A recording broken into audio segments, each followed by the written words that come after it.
Bapak Ibu semuanya. Jadi kalau kita bahas soal IPO langsung saya buka aja websitenya. Nah, sudah terlihat kan ya semuanya. Ini IPO-nya memang kayak apa? Kayak konvoy ya, kayak parade. Bentar, yang terakhir kali itu IPO kan ini ya. DKHH. Saya coba bahas singkat aja ya. Kalau ini berikutnya adalah Bilog. Kita buka aja prospektusnya di sini. Hmm. Bilog ini yang nganterin barang ke Alfamart. Jadi Alfamart yang ngedrop barang dari gudang pusatnya ke setiap Alfamart di cabang-cabang. Truknya mereknya Belok. Itu saya sering lihat soalnya. Oke, BCA Sekuritas saya no comment karena kurang begitu menarik menurut saya. Oke, jadi ya intinya perusahaannya seperti itulah ya. Jadi kalau untuk dari sisi underwriter analisanya saya bingung nih. Terus kalau yang berikutnya adalah cek siapa nih underwriternya. Kalau dia cek ini kayaknya dia ini ya apa yang memasok alat-alat medisnya ke rumah sakit siapa ini ya? Rumah sakit apa gitu ya? Saya lupa nih. Pokoknya memasok salah satu rumah sakit besar lah. Nah, ini boleh nih. Ini ini biasanya underwriter ini terkenal dalam tanda kutip ya saham-sahamnya lumayan lah bisa naik lah. Ya mungkin kalau untuk jaga-jaga arah 2 hari 3 hari Bapak Ibu bisa jual lah gitu ya. Jadi kemungkinan untuk arah ini kayaknya lebih kuat untuk underwriter ini Lotus gitu ya. Gitu. Terus berikutnya tadi cek udah koin. Koin ini siapa underwriternya? Cipta Dana. Cipta Dana nggak sekuat Lotus image-nya tapi lumayan ya.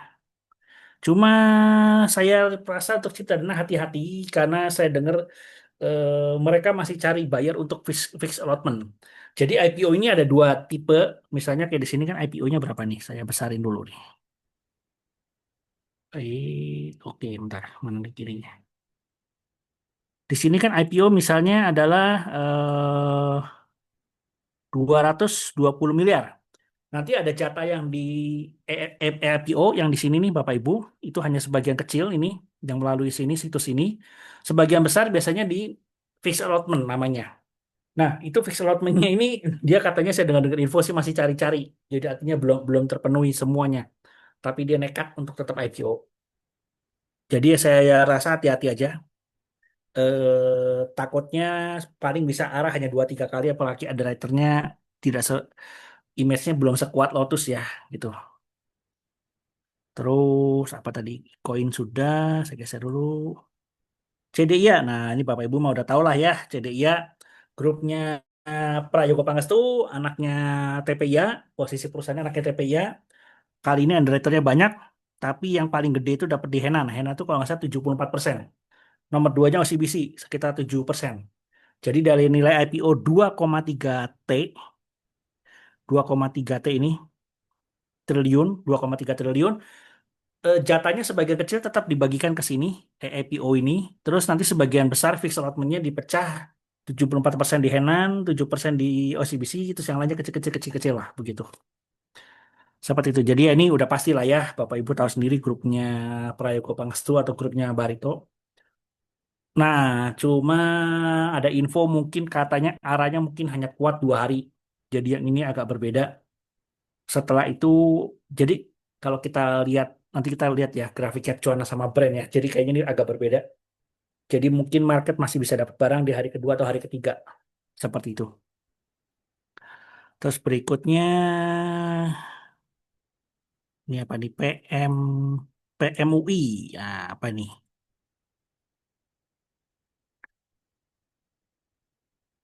Ini kayaknya yang ini ya, produsen apa nih? Bungkus-bungkus kertas ini kan ada gambar ini, bungkus kertas Excel nomor perdana, dus-dusnya gitu ya, kertas-kertasnya. Wah, Kisi sih kurang ini ya, apa? Kisi ini kurang ini ya, intinya kalau kalau diperbandingkan Kisi sama Ciptadana saya lebih baik, em, image-nya lebih kuat Ciptadana gitu. Jadi Kisi masih di bawah sih, gitu, di bawah Ciptadana lah kelasnya. Terus berikutnya lagi Mary. Ini Mary Riana. Eh, Bapak Ibu pernah dengar motivator Mary Riana yang punya dia. Di belakangnya dia ada Hermanto Tanoko. Karena Hermanto Tanoko kalau saya pegang nanti setelah IPO dia pegang 20%-an. Nah ini underwriternya juga bagus. Lotus. Cuma hati-hati karena kalau kita lihat emitennya Hermanto Tanoko tuh paling arahnya hanya kuat 2-3 hari juga. Nanti kita buka chartnya ya. Gitu. Tapi kalau dari underwriter sih bagus. Gitu. Terus Pesat. Ini siapa nih underwriternya? Pesat ini underwriternya Trimega sama BCA Sekuritas. Trimeganya jauh lebih baik. Trimega tuh mungkin setara kayak Cipta dan Allah. Nah ini saya tidak tahu. Ini kalau nggak salah kapal ya. Kapal angkut gitu ya. Mungkin mungkin bisa jadi bisa arah 2-3 hari juga sih ini. Gitu. Untuk Pesat. Terus berikutnya apa nih? ASPR. Nah apa nih? SPR apa nih? Saya kurang tahu nih bisnisnya apaan sih nih. Waduh, ini ya kalau Panca Global sih udah lama nggak IPO ya. Kalau dulu sih bagus, dulu bagus. Cuma nggak tahu nih. Ibaratnya ini mungkin kayak test drive-nya Panca Global lagi nih. NH Korindonya ya sama kayak model kayak Kisi lah gitu. Jadi saya no comment kalau untuk yang ini, Aspranya ini gitu. Udah itu aja. Nanti kita bandingkan dengan chart sahamnya aja langsung ya, Bapak Ibu. Itu tadi udah dibahas ya yang pertanyaan. Terus kita, bentar saya stop share screen dulu. Saya buka ini dulu grafiknya. Jadi kalau emiten Hermanto Tanoko itu yang terakhir kali itu kan Blast ya. Saya ini sudah terlihat yang emiten terakhirnya itu Blast. Sorry, salah. Kita lihat dari awal IPO saja ya. Nah, ini Bapak Ibu kan saya bilang jadi tidak nafasnya kurang panjang. Berapa hari sini dia? Hari ketiga turun nih. 1, 2 hari ketiga langsung candle merah Bapak Ibu di sini. Saya coba pendekin lagi aja ya. Eh, Biar lebih jelas candlenya. Nah, ini Bapak Ibu lihat nih, candle 3 hari turun, turun dalam, setelah itu agak lama baru bisa naik lagi. Ya kalau dia sampai sekarang ini berarti artinya berapa tahun? Tuh, untuk naik lagi juga belum bisa menyentuh new high-nya baru ya. Jadi ya seperti digambarkan apa 3 hari untuk Meridiana ya karena itu kan ada bau-bau Hermanto Tanokonya ya ini 3 hari lah. Terus kalau emiten dia sebelumnya kalau nggak salah tuh Avia. Avia kayaknya udah lebih lama lagi. Coba saya mundurin lagi. Ini chat Avian, chat Avian. Kapan ya IPO? Oh, apa lebih lama lagi IPO-nya? Saya coba cek. Kita cek lagi lebih lama lagi. Hmm. Oh ini IPO-nya Desember ya. Jadi saya majuin dulu. Dua, dua. Ya sama, langsung turun malahan kalau yang ini. Hmm. Turun, naiknya sideways, turun dalam, butuh waktu lama. Nggak bagus, nggak bagus ya. Terus kalau gitu kita rubah lagi dulu ke Cleo. Kalau nggak salah yang paling sukses cuma Cleo nih. Nah, kalau Cleo dia baru sukses. Tapi kita lihat waktu IPO-nya gimana.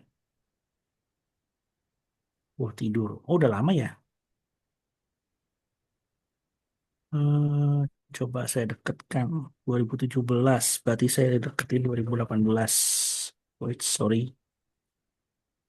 Lah, lah, lah, lah, lah.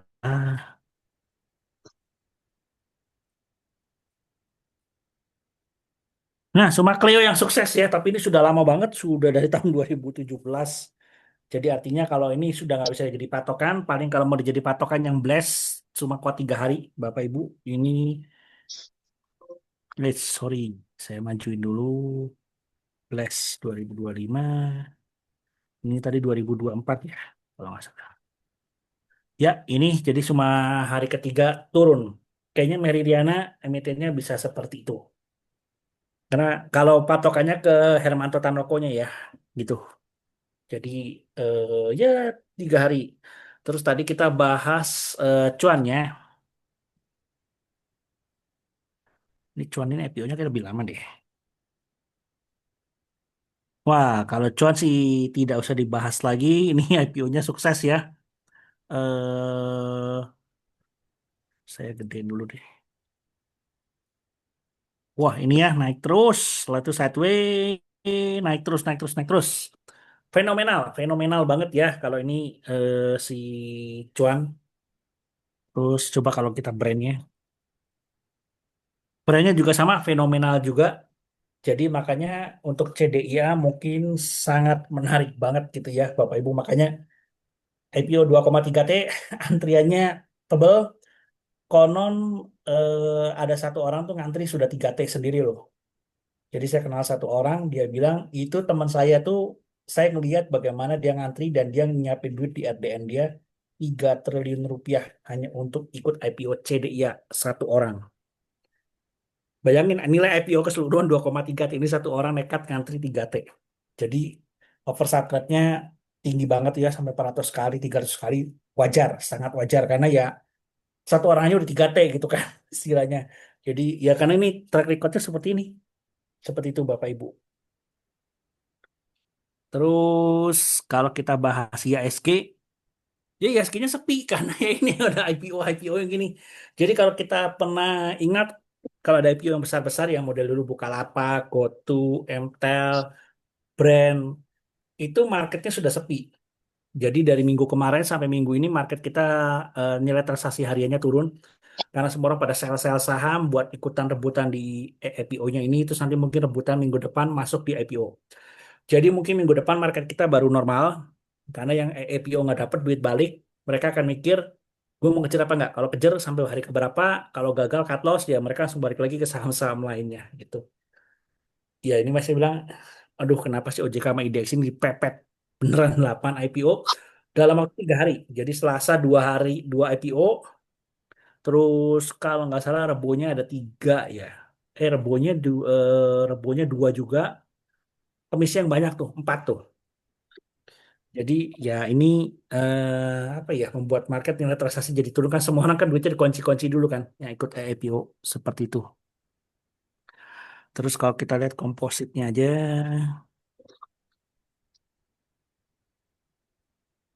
ini kalau kita lihat 3SK ya Bapak Ibu, jadi memang ini dasi dalam trend sideway. Ini Bapak Ibu kan bisa lihat sendiri pergerakan ISG ini harian daily.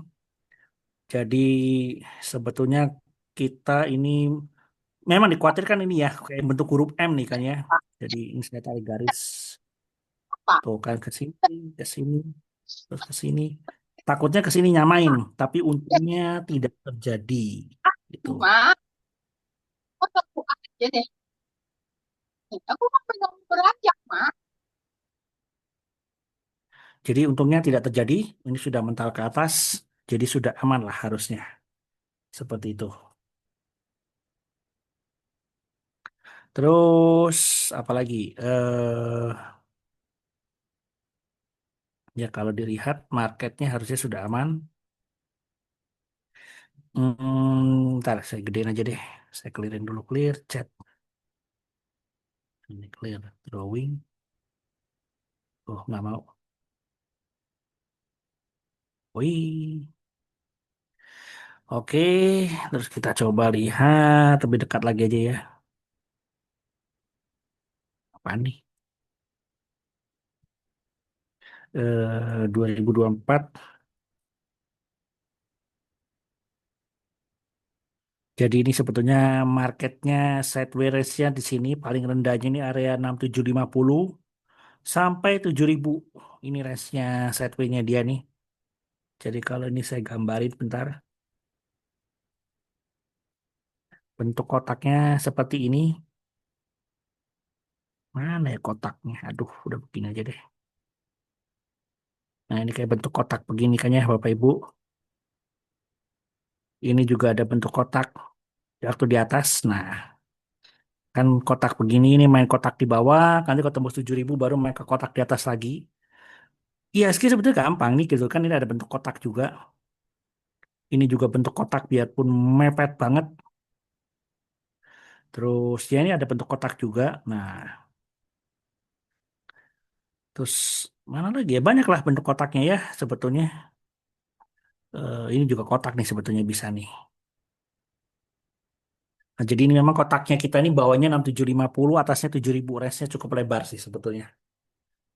Ya agak sepi ya saya bilang itu karena mau ada IPO gede-gedean juga dan 8 lagi gitu kan ya. Begitu. Jadi mungkin minggu depan setelah IPO mungkin kita market akan normal kembali. Terus pertanyaannya siapa tuh? Ada pertanyaan lain? Silakan kalau ada pertanyaan lain.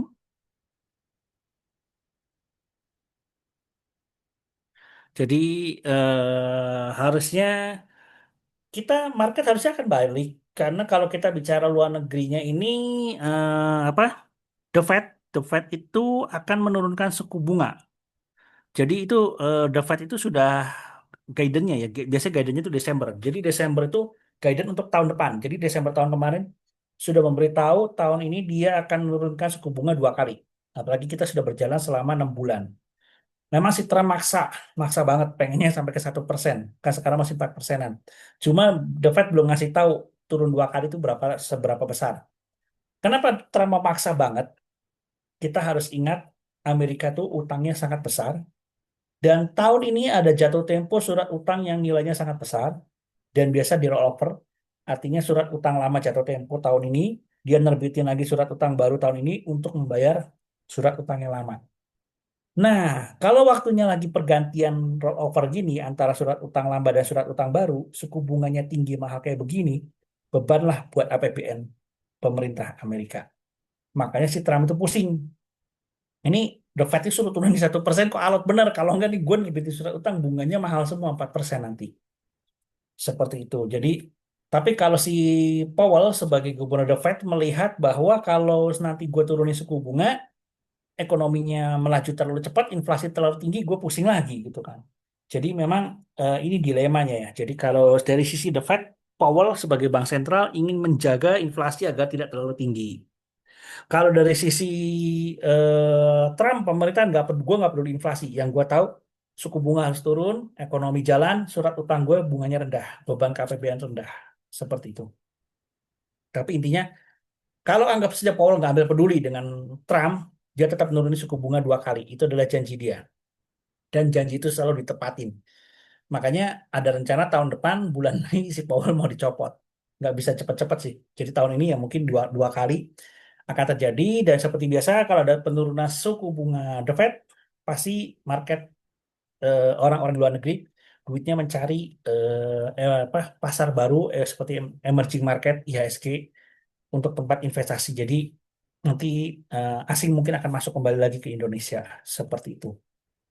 Terus kenapa ISG sudah susah banget untuk turun dalam lagi seperti saya katakan dan antara masih punya uang cash. Kalau BPJS tenaga kerja saya nggak ada info. Tapi yang pasti saya dulu pernah bilang waktu awal-awal crash turun gara-gara Trump tarif itu, BPJS tenaga kerja ada dana mungkin sekitar 100 triliun sampai 120 triliun untuk beli saham karena porsi saham dia udah kecil banget. Taspen itu sekitar 50 sampai 60 triliun rupiah dan antara itu sekitar 90 sampai 100 triliun rupiah. Tapi itu belum ditambah kemarin kan Arab Saudi bilang mau invest lagi tuh. Nah, kalau ya Arab Saudi invest masuk 100 T ya berarti nambah aja 100 T ya berarti gede banget.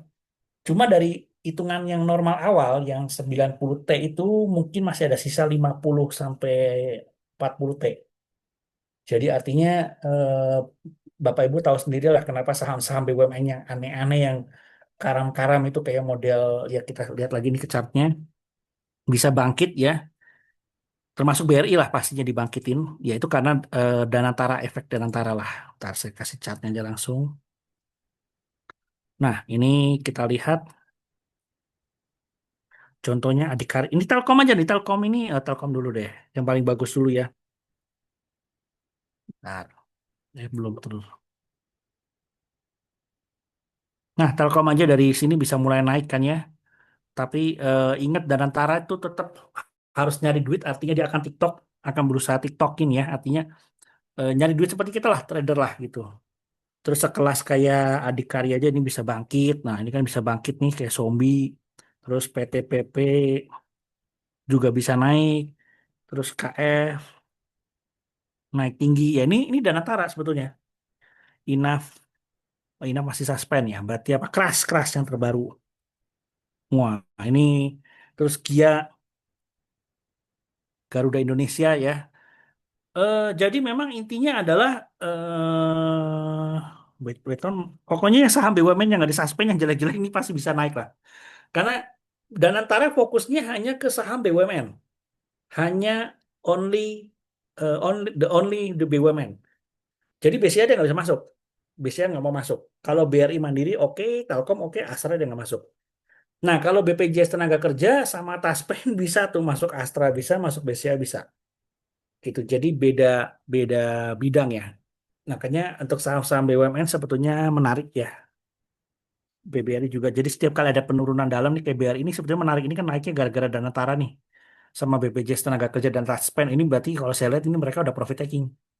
Nah, saya bilang ini tinggal menunggu saja nih. Nanti mungkin teknikalnya yang bisa kasih tahu nih, BRI kan yang juga sering cut trading nih sinyal belinya. Itu saya yakin nanti dana Tara akan beli lagi, cover lagi, bawa naik lagi, jual lagi untung. Jadi Bapak Ibu jangan menyangka Danantara itu nanti naruh duit di buy terus hold and tidur, enggak. Karena dia nyari duit juga. Karena kepala Danantara Pak Rosan itu jago trading. Ya jago, sangat jago trading. Ya ibaratnya kalau orang bilang, Pak, apakah setara market maker atau bandar? Yes, of course. Gitu. Ini ini saya karena dulu kan pernah di bawah kerja di Rekapital ya dari grupnya dia, saya tahu lah cerita-cerita itu. Jadi beliau ini memang jagoan. Makanya Pak Prabowo kenapa nempatin dia di Danantara ya gitu. Intinya simpelnya begini. Danantara awal tahun ini dikasih duit nih dari dividen BUMN. Kalau tahun-tahun sebelumnya dividen BUMN masuk nih 90 T, masuk APBN selesai. Tapi kalau di sini masukin ke Danantara, nanti akhir tahun paling Danantara disuruh nyetor balik. Ini awal tahun gue kasih lu ya 90 T. Akhir tahun nanti lu harus kasih gue di atas 90 T dong. Syukur-syukur kali dua. Nah, terus apa? Dan antara untungnya kan dia dari 90 T bisa bisa kali tiga. Kalau bisa kali tiga, dua kalinya dibalikin ke pemerintah, satu kalinya buat modal dia. Tahun depannya awal tahun dapat dividen lagi gitu. Jadi makin lama makin besar lah. Minimal setorannya harus sama dengan dividen. Tapi saya rasa pasti kali dua lah nyetornya. Makanya gimana caranya supaya dia bisa kali dua? Dipinjemin ibaratnya dikasih duit dividen 90 T, akhir tahun harus nyetor 180 T. Ya dari trading gitu. Ya ini saham-saham beginilah, saham-saham BUMN yang ditradingin. Jadi makanya saya bilang market kita akan sangat menarik seperti saham-saham BUMN. Kalau Bapak Ibu takut masuk KF Inaf ya sudahlah, masuknya yang ini aja lah, kayak yang BRI terus Mandiri. Ini kan di bawah, ya ini lagi-lagi di bawah ini bisa lah dibeli lah gitu. Jadi jangan heran, jangan kaget kalau mendadak kalau lagi naik cepet banget ya, ya itu berarti dan antara gitu. Kalau BPJS Tenaga Kerja saya nggak ada info karena dia memang dia sebetulnya juga kadang-kadang trading, tapi itu lebih tertutup ya. Karena saya nggak tahu gayanya gimana tuh gaya orangnya. Tapi dia saya tahu dia mereka ada porsi investasi, ada porsi trading juga sih, gitu.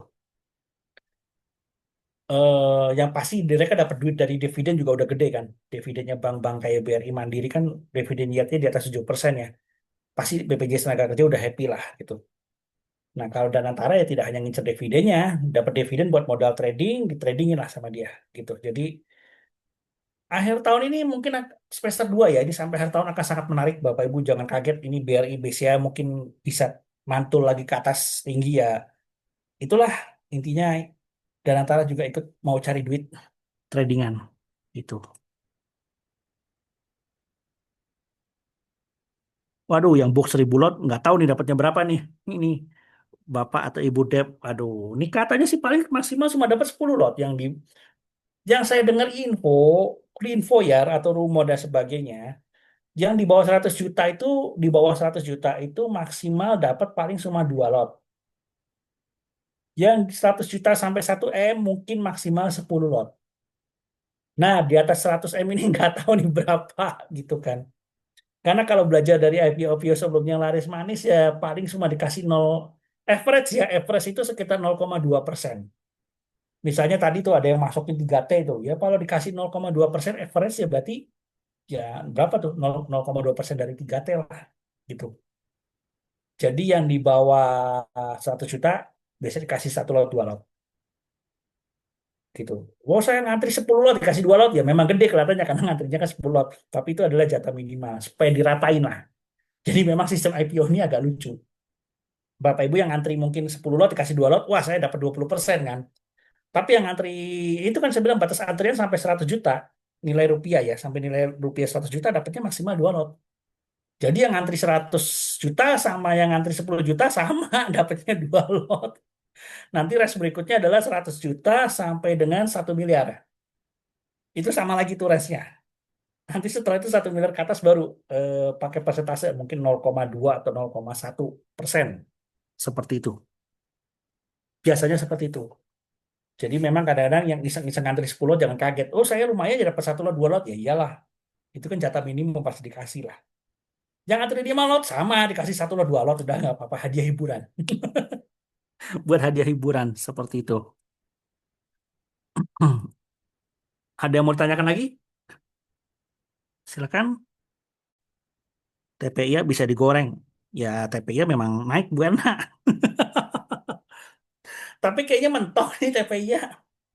Karena kasih gini, kita lihat kepemilikan aja langsung ya. Masih ada waktu kan.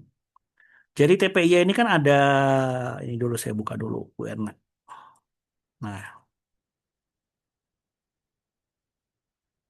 loh kok kamu share? Ini TPI ini kan ada kepemilikan ini kan SCG. Ini dari Thailand nih. Ini kan punya 30%. Katanya dia mau ngelepas sepertiganya, 10%-nya. Belum tahu siapa yang beli. Tapi yang pasti kayak nggak mungkin lepas ke market. Entah nanti ini yang masuk, apakah Danatara, kan katanya Danatara mau join sama itu Prajogo Panas tuh kan, mau bikin pabrik petrokimia kan. Nah, nggak tahu nih apakah akan masuk di eh, pabriknya aja, artinya di anak perusahaannya. Kan TPI punya anak perusahaan baru tuh, yang mau bikin pabrik baru lagi di Cilegon sana, sebelahan sama pabriknya yang lama sekarang.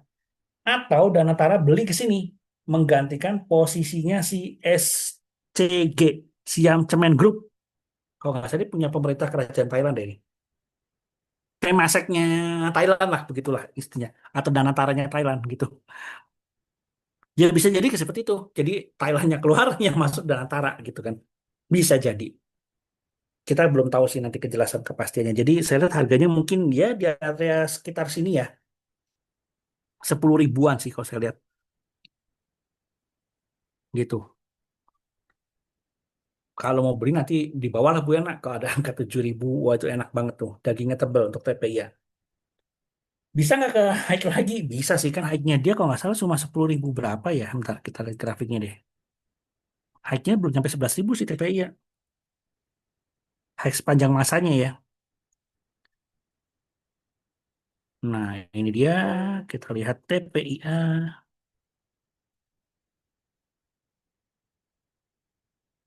Tuh 11 ribu, oh, ternyata hike-nya. Sorry 11.225. Ya udah mendekati hike-nya. Slow nih biasanya nih dia. Slow. Saya pepetin aja 2024 berarti. Ini Bu, hike-nya 1125.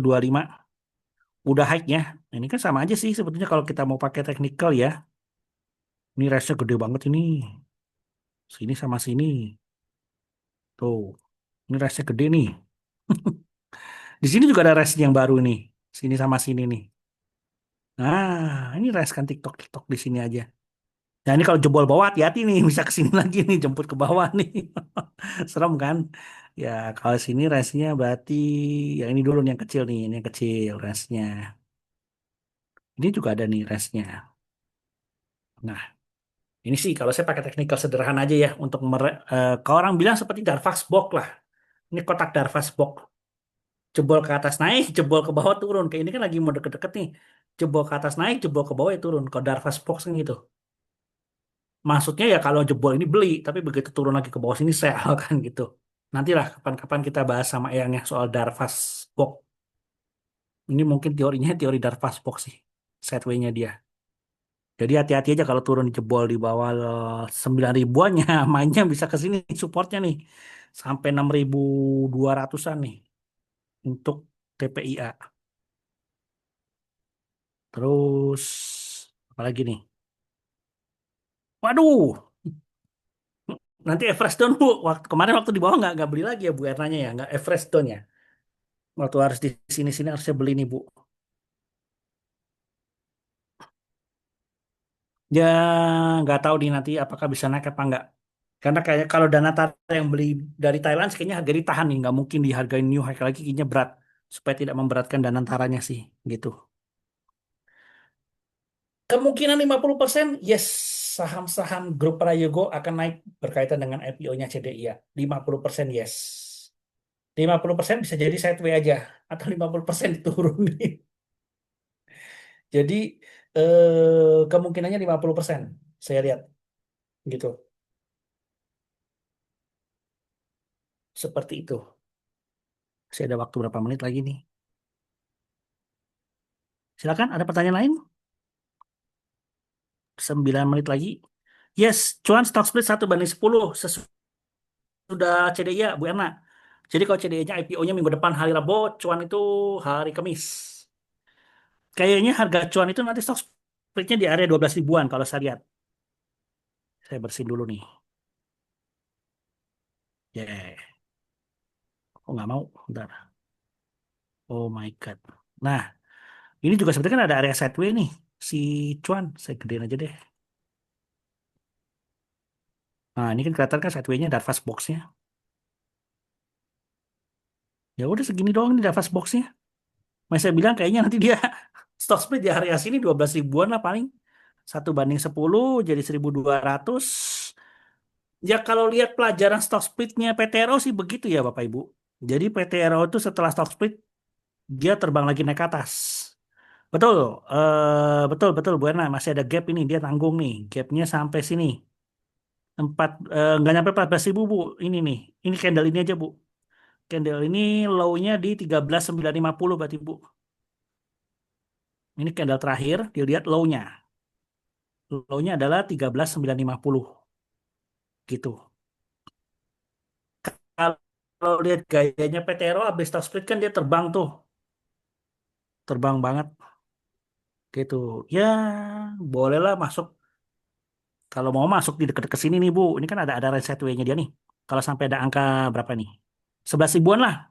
Ada angka 11 ribuan cuan boleh mulai cicil beli tuh kalau buat ngadang nanti setelah stock split.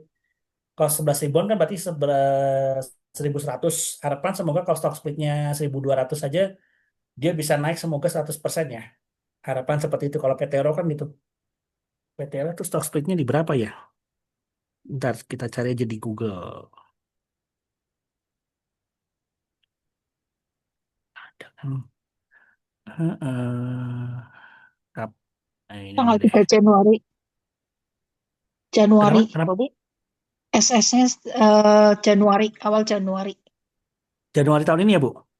Ah, tanggal Ya, 3. oke, kita lihat grafiknya ya. Nah, balik lagi dulu. Wah, Bu Ena sampai apal. PTRO, kita cek. Kalau nggak salah sih naiknya 2 kali tuh. Januari 2025 kan Bu? Iya Iya, naiknya Bu di sini. Januari naik 2 kali Ya kurang lipat. lebih di sini. Berarti kan anggap aja harga tertinggi 3.000. Ya masih naik 50 persenan ya ini ya berarti. Ya naik 50 persenan lah dari 3, anggap aja 3.000 lah harga tertinggi sampai 4.500 kan. Berarti masih bisa naik 50 persenan ya. Ini Bapak Ibu semuanya yang mau ngincer SS-nya cuan. Kalau gayanya masih sama ya, gitu. Jadi kalau SS-nya 1.200, sorry 12.000 jadi 1.200 kan si cuan ya tinggal tambah 50% aja. Berarti 1.800. 1.800 betul. Tapi ya gitu belinya nanti waktu ada area 11 ribuan lah. Kan ada sideway-nya nih. Nah ini kan ada sideway-nya nih. Atau kalau enggak di ini Beli 11.500 mulai sekarang. cicil beli. Ya Harusnya sekarang beli ya. Tadi sekarang. tutup. Iya, Oh iya harus iya benar beli. beli sekarang. Karena saya tuh feeling saya sih paling 12 ribuan ini dia SS-nya nih. Gitu. Enggak, tapi Kan kalau main di kalau kalau beli nanti setelah SS biasanya udah terbang. Betul. Saya tadi kan PTRO juga terbangan itu. Nih lihat di PTRO.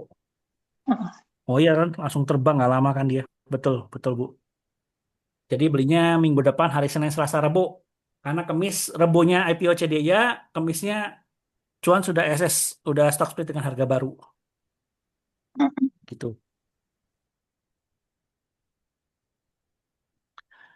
Ada pertanyaan lagi yang lain? Pertanyaan terakhir nih 5 menit. Pak Kiswoyo, menyambung Yes. PTRO itu kira-kira kan saya masih punya barang. Cuman Senin, apakah Senin Selasa dia bakal terbang atau tunggu dia jadi hanya IPO dulu? Gini Pak, kalau lihat teknikal nanti harus tanya Mak Yang. Nah, Tapi kalau kita bicara fundamental prospeknya Pak, ini tuh ini kan kontraktor tambang Pak, model kayak Pama. Jadi oh, tukang galinya tambang batu bara gitu kan. Tapi dia bukan batu bara Pak. oh Fokus iya, dia tuh Vale. Vale Inco tuh dia menang. Itu untuk 5 tahun ke oh, depan loh Pak. Terus nanti tambang batu bara. Cuan ini kan ada tambang batu bara sama tambang emas nih. Nah ini nanti yang gali juga si PT Ero Pak. Ini kan tambangnya Prayogo. oh, Indika Energi itu punya tambang batu bara kan masih ada. Itu yang gali juga PT Ero Pak. oh, Jadi kalau bicara proyek PT Ero banyak banget. Modal hmm, untuk galinya ada nggak beli alat-alat barunya? Ada. Don't hmm, worry gitu loh Pak. hmm, Jadi sebenarnya kalau bicara fundamental ya ini masih panjang Pak perjalanannya. Karena sama Prayogo tuh dicariin proyek. Tidak hanya proyek grup dia sendiri, Indika kan dulu bekas grupnya dia, masih kerjanya dipercaya sama si PTRO, terus dia nyari lagi ke Vale kan, gitu. oh iya, Jadi kalau soal kinerja keuangan dia akan naik tinggi Pak. Kalau dulu zaman Lokeng Hong megang, kenapa hmm, tidur? Karena kan dia cuma ngerjain punya Indika doang Pak, gitu. oh iya, Begitu dijual sama Indika, dijual ke Prayogo kan, dibeli nih pakai melalui cuan, saham cuan melalui saham cuan. Baru tuh nanti cuan, cuan ada tambang batu bara, ada tambang emas. Yang gali ini. Kemarin baru menang tender lagi. Dapat punyanya Vale Inco tuh. 5 tahun ke depan tuh. Udah kenyang.